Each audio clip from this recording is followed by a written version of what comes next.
Good morning, everyone. All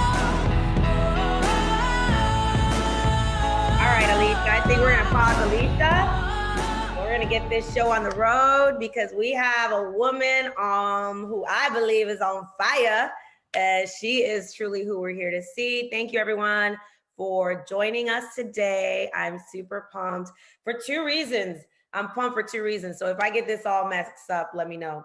Number one, I'm using my new fancy camera. Can you tell? If you can tell, please make sure you light up the chat because Rich did a great job of making me feel like I'm on fire. And then second of all is my good friend, Michelle Diaz, that I've been able to get to know through the industry. And, I think it started on social media. Next thing you know, we've been in a couple places together and you just know that there's that person you can connect with instantly and just know, we've got some stuff in common here, and I convinced her to come on to Fire Friday and share her story. I was actually talking about her this week, something personal she shared with me that I was like, wow, that happened to you? That's crazy. She's an amazing mother. She's an amazing real estate producer and influencer in our market, does an amazing job with marketing. And I'm always just clapping for her. She's always clapping for me. And I just felt she just embodies everything that Fire Friday means. Someone that is a hard worker, someone that is inspirational, is not afraid to be different and daring and, following her truth and living in her most authentic self. So it just meant you belong on Fire Friday. And then also we're going to give you guys a little bit of TikTok lessons here. Someone who's actually successfully closed an abundance of business as a result to embracing TikTok. So there's a little story there, right, of personal, but then we're going to throw in a little bit of practical business that you guys could be doing today in your business. We take ourselves so serious in this business. We take ourselves so serious in real estate and just, it shouldn't be that way. And I think when you can add a fun approach like Michelle has done to her business, it lightens it up. It brings a spirit of joy to this industry that, some of us dinosaurs in the business haven't quite yet caught on to. So that's why we're here. I'm excited to introduce you guys. Michelle, welcome. Thank you. Thank you. Let's change the spotlight. How are you? I'm doing great. That's awesome. Can everybody see Michelle? Show me in the comment. Is she on the speaker? Okay, perfect. Michelle, thank you again for agreeing to be on Fire Friday. The world needs to know more about your discipline, your tenacity, bodybuilder as well. You've done multiple competitions, so that tells me discipline. When you want something, you go after it. Nobody gets in the way. Sometimes even our own family, balancing all of that. But let's tell everyone how you got into real estate. You told me, but I feel like the world needs to know. Oh man. So getting into real estate. So I'm originally from Brooklyn, New York, and I went straight into corporate law right out of college. That's where I was recruited. I was working for a very large law firm. And ironically, the lady who sat next to me, her name is Dawn, and I'm sure she may be watching, but she sat next to me and she was discussing investments. And for me, that was a foreign language. I didn't know what she was doing, what she was talking about. And she said to me, I think you should get your real estate license. And I was like, I don't have money for that. I can't do that, And she's like, no, look, I'll pay for your classes. You pay me back when you pass the test. So I did, and I got my license back. That was like 07, 08. And I was licensed in New York. But I didn't do anything with it at the time. Obviously, we all know about the market crash back in that time. So it was really, really difficult to get things going as a brand new agent. So I kind of just let that simmer down.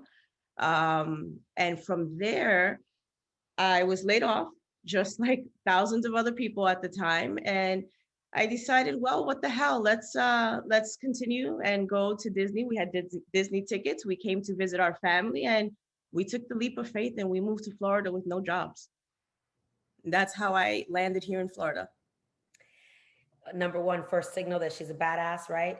And shout out to Dawn for believing in someone and, investing in what is now a decade later, a huge blessing to our industry to have you here. You shared with me that you guys were in this apartment. You're like, how much do you guys pay here in Florida? Oh, yes. Like, let's talk about the cockroaches you said bye to when you said, like, why would I go back?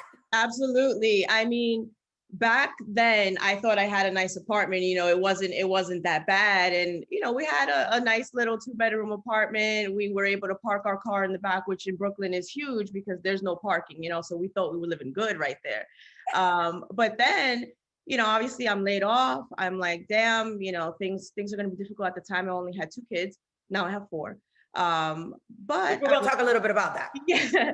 But we came to Disney, we came to visit my family over here, and they weren't living lavish. They were living in this 2-bedroom apartment, but they were of course, at the time, rent was cheaper. We all know how it is now. But at the time, they were telling me they were paying $800 and something for a 2-bedroom apartment. The complex had 2 pools, you can park. And to me, I was mind blown. I'm like, what? My kids can have pools and all this stuff where there's not diapers floating around in the pool. If you're from Sunset Park, you know what I mean. And yeah, so we were like, fuck it, let's go, let's just go. Yeah, I love it. I love that. I'm sure there were a lot of fears, uncertainty, doubts. And I think you said to me, your husband at the time, you're like, let's just start applying. And next thing you know, your brother-in-law or your cousin or whatever got your husband a job. And you guys have been married also for 21 years. Yes, we've been together. I love that. Yeah. So we're going to talk a little bit about what it takes to have a marriage in 21 years and be a real estate agent and not kill yourself, right? And still have 4 kids. Yeah. So I think we can learn a lot from you today. We got a short time, but I know that you're going to jam pack it. What's the secret to that and being able in this? You don't see that much. People are easier to throw in the towel and call it quits on their marriages when things get tough. You went through the market crash, you relocated, you guys have kids from the ages of 18 to 2. Yes, my son will be 2 next month. And to be quite honest, I think it applies to marriage and my business. It's just a mindset of not quitting, keep going at it. Life changes, people change, kids change, the marriage, obviously, as you keep adding more, you have less time for yourself. So it's just about, making sure you find the time for each other, which can be difficult, but find the time for each other and understand that as you get older, people change and you just have to either grow together or you're going to grow apart. That's really what it comes down to. Y'all got yourselves a little marriage advice here today. Y'all need to go home today and kiss your spouse and tell them, Michelle told me that we're going all in. I'm never quitting, and we're going to work on this. So thank you, Michelle, for sharing that and just your heart, your essence of just being a tell it like it is, authentic and vulnerable is, I think, superpower. I think it's so beautiful and it shines. So let's talk a little bit about, are you comfortable telling the story of the baby? Sure. I love it. I think some people know. So obviously I have 4 children. My intention was to stop at 3, and I did have surgery to stop at 3. However, I was getting ready to compete for my second bodybuilding bikini competition, and I was not losing weight. I was not losing body fat. And a few weeks were going by and my coach was asking me, what the hell is going on? Am I eating, everything I'm not supposed to be eating? And I said, no. So that was in August. And November, I decided to take a pregnancy test, and come to find out I was 17 and a half weeks pregnant at the time. Ooh, she stepped away. Hold up, guys. First blooper. My computer's about to die. First blooper of Fire Friday. Anyways, sorry about that. I was hearing you talk. I know the story. It's okay. So did you tell them the part that you told the doctor that he's going to have to pay you child support? No, I didn't. I to be honest with you, I'm not going to lie. Obviously, since my intention was to stop at 3, I was hysterical crying. And I did not know how to take it. When someone tells you that you're 17 and a half weeks pregnant when you did not want any more children, that's hard to take. And I walked into the office the next day and I told him he should give me child support. And he's like, look, I promise you, I did cut your tubes. They're not there anymore. They're at the hospital. They're at Winnie Palmer. But it was what it was. And we had to roll with the punches and pivot. I mean, you just pivot. That's it. I love that. I love the story. Thanks for sharing it. And I don't know when I was running around to go get my charger, Did you mention the part of that your trainer was telling you what's going on with these 2 pounds? Yeah, I did, Okay, good, good, good. um, because typically when you're training for a bodybuilding competition, once you start following a strict diet and cutting sugar and stuff like that, you tend to lose weight pretty fast. And I was not getting anywhere, and I just kept wanting to eat Chick-fil-A, and I didn't understand why.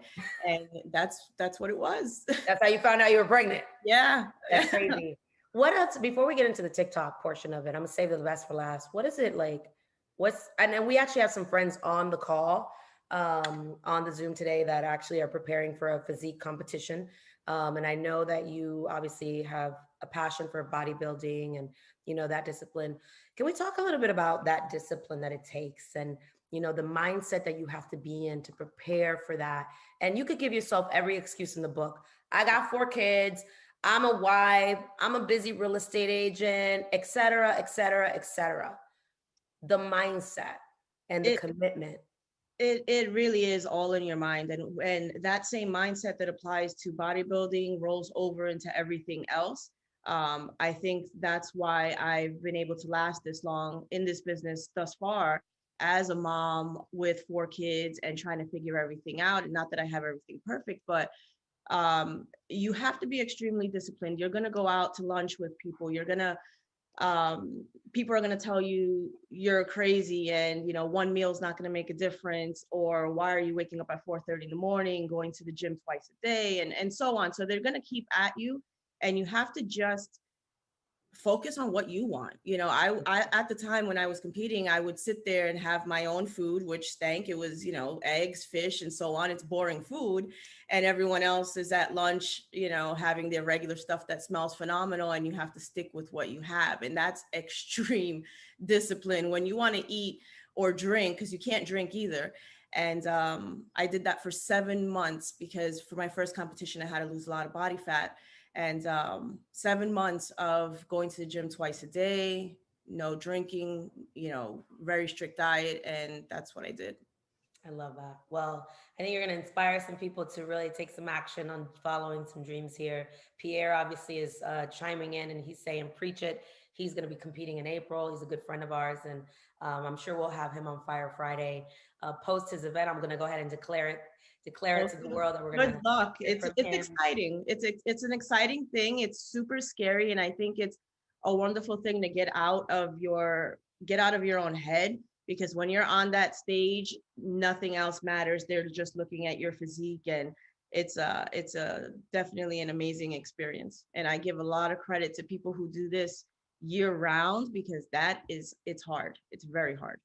Yeah, and so is real estate, right? Yeah, Yeah, hard too, right? We were just talking about that, and I think one of the things that I admire about you again is you know what you want. You don't let anyone get in the way. You are committed to this industry, and with that comes growth, right? With that comes commitment and growth, and the type of business you want to run. And I've seen you obviously continue to be a top producer in our market and do it on your terms. And I think that's admirable. Everybody who usually joins this call is in real estate most of the time. Every once in a while, we get a couple people join in. But like, what are the habits of a top producer? What are the habits of a producer that has 4 kids, again, ranging 18, 15, 8 and 2, bodybuilder?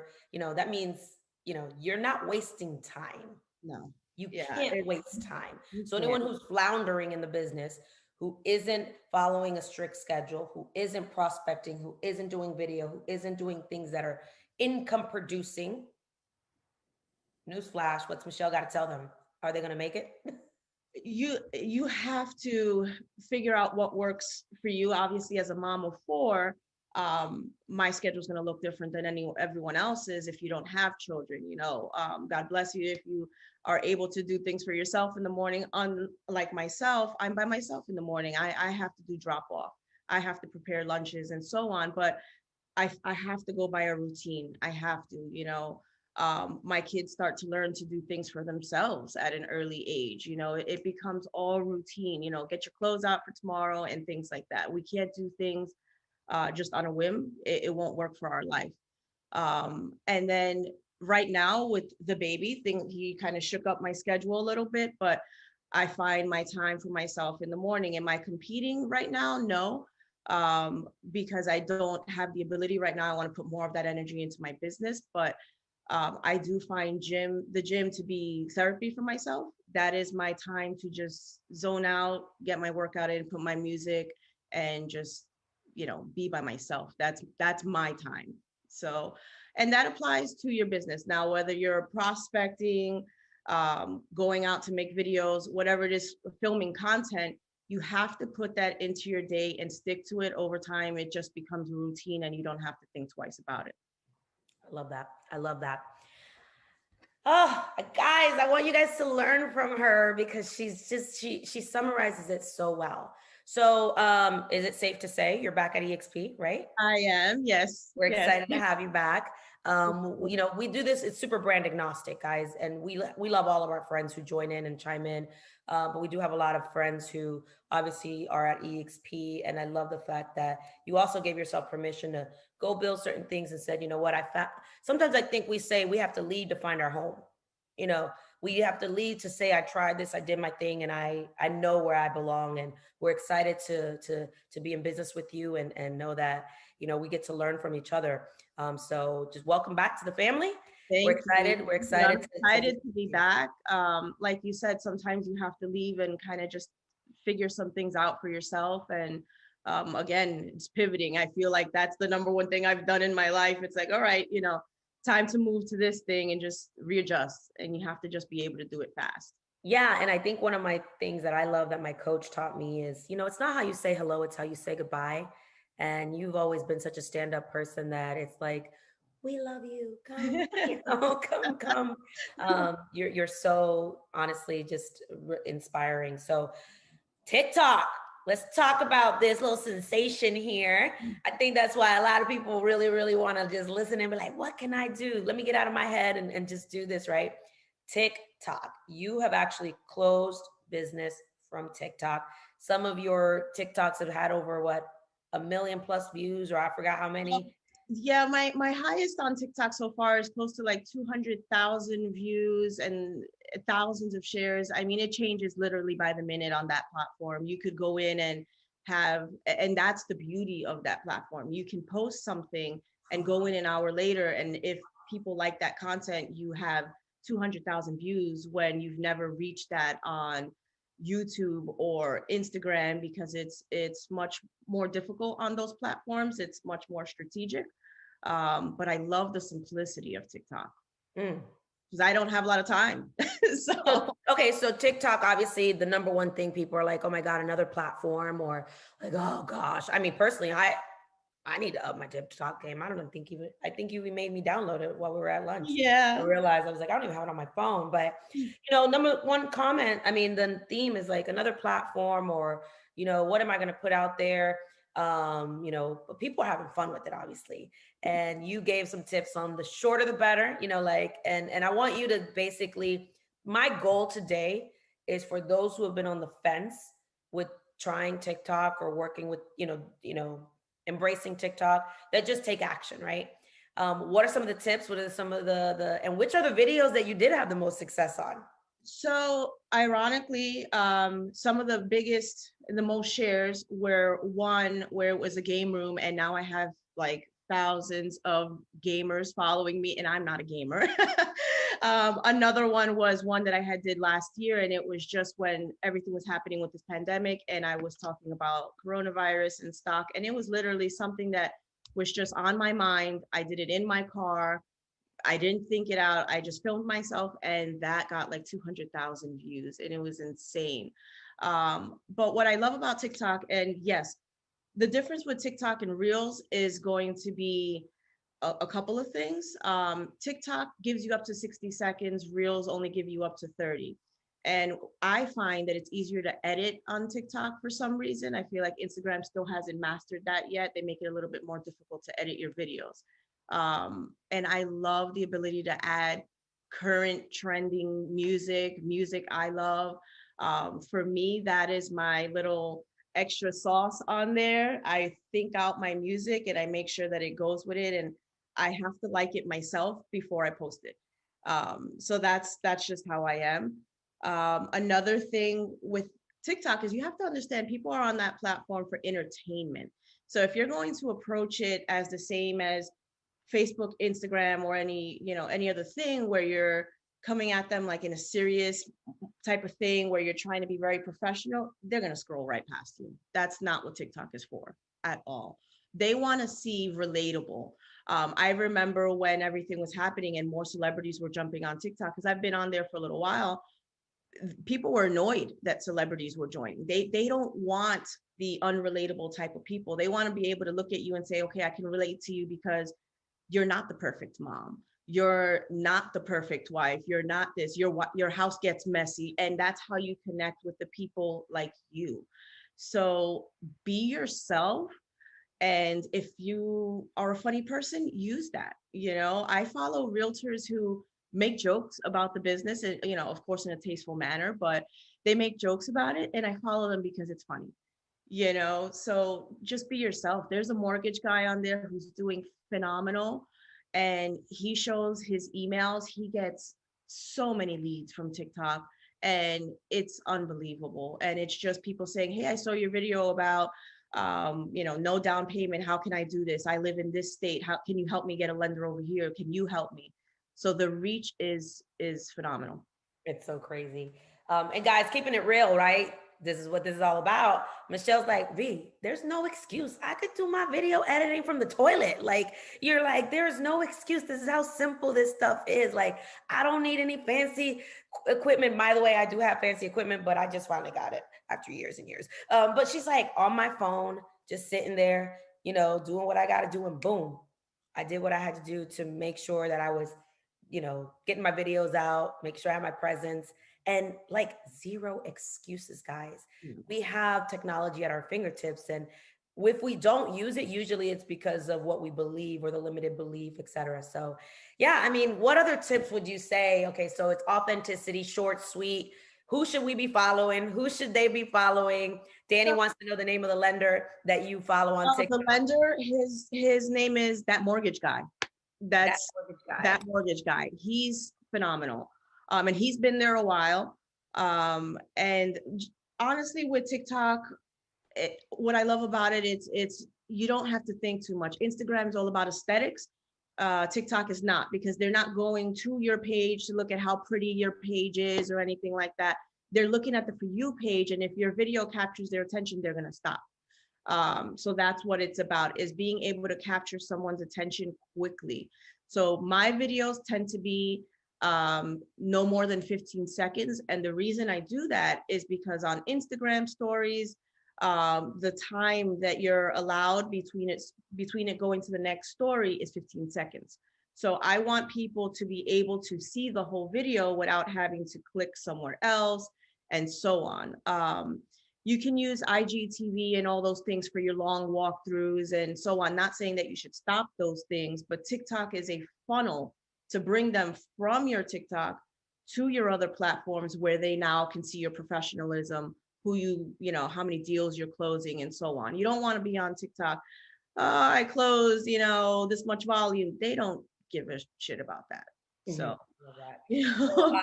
I think we could have a whole class on TikTok. Are you on Clubhouse? Did we talk about this? I am on Clubhouse. It's not my favorite, but I do have it. Okay. I think we're going to go to Clubhouse and talk a little bit about TikTok one of these days. I love Clubhouse. I'm going to tell you why, because I just landed a really big deal on Clubhouse. Nice. And that was from the beginning of the year, and it'll probably yield us about $400,000 over the lifetime of that relationship. So Clubhouse is where my heart's at right now, but I definitely want to learn more about TikTok. So if I were to start today as a brand new rookie on TikTok, which obviously TikTok just populated on my phone right now. I think they're hearing me. Where do I begin? First, some people already know how to use TikTok, others don't. Yeah. So your first couple of videos should probably be just a little thing of who you are. So like what type of content you're going to be throwing out. So don't expect your first 2-3 videos to get many views. But after that, as you continue and stick to a niche, I happened to come across this social media person social media manager on TikTok. And I was like, no, that's not true. And I kept thinking about it. I'm like, let me try what she says. So she said, basically, stick to a niche. If you're going to do funny type of videos, stick with that. So what I did was I removed anything fitness related and so on, and I just stuck to one thing because that's what you're now going to be known for. Another thing she mentioned was you have to follow more people in that industry so that TikTok knows who to push your content in front of. Because they tend to learn who you are. So the number one thing people tell me is, oh, I thought TikTok was for kids. All I see is dancing. Well, that's because when you first download the app, they don't know who you are. They're going to push that in front of you because that's what is trending or so on. But as you start to watch content, it picks up on who you are, just like everything else, you know. So I tend to see real estate. I tend to see a lot of do-it-yourself type of videos, fitness. What else do I see on there? A lot of, I do see a lot of mortgage people, but it picks up on who you are. And the biggest thing I see is millennial jokes. So I stop and watch millennial jokes because that's who I am. I'm a millennial, and so it knows that about me and it pushes that in front of me because I'll stop to watch it. I love that. I love that. All right. So every time we have a guest on here, the ultimate goal is to get people to take action. So if you have been curious about being on TikTok and you've been curious about, if you could do this, Michelle's got a message that it starts with just getting started, right? Just get started, stick to a niche, and be consistent on TikTok. Because the videos are so short, I would definitely say you have to post 2 or 3 a day until you get your following up. Guys, another amazing opportunity for you to connect with Michelle, for you to follow her. You can follow her on IG. Is it Move with Michelle? Move with Michelle on TikTok, on Instagram. I just recently changed it. Everyone knows me as Michelle Sells Orlando, but I felt like too many people had the cells in there. I had to switch it up. So I love that. I love that. I think that this was a really great introduction for, this goes on YouTube, by the way, and we push this out and it's emailed to a database. So a lot of agents are going to definitely probably be hitting you up, but I think it definitely will call for us to bring you back for a full blown TikTok, like give it to us A to Z, like get us going. Yeah. I want to see some of your videos, some of your favorite videos that you've seen, that you've put out there. So I'd love to have you back. Maybe it won't be Fire Friday because we need to make sure this goes longer than 30 hot minutes, right? Yes, and if I could give anyone one tip for videos, if you're filming properties, or just use a stabilizer or gimbal, please. Like the shaky videos, don't do it. Just don't do it. There you go. Tips from Michelle. Little pet peeves. Use the gimbal or stabilizer. And I think like anything, just get better every single day, right? Michelle, you've been a breath of fresh air, number one, because we get to hear your story, your journey, your no excuse personality, the discipline, but also the fun that you bring to this. Who would have thought this very serious, right? Because you're like business, right? But then we're like, oh, I got a fun side to me. And I love that you're embracing TikTok. We want to have you back. Follow Michelle. Thank you so much for coming on and just letting people see behind the curtains as to who you are. And welcome back to EXP. Thank you for inspiring so many of us to go out there and start get on TikTok and start doing videos. And let's drop that beat, DJ. Let's give her a bye, and outro, and we'll see you soon, Michelle. We're grateful for you and congratulations on all your success. Thank you.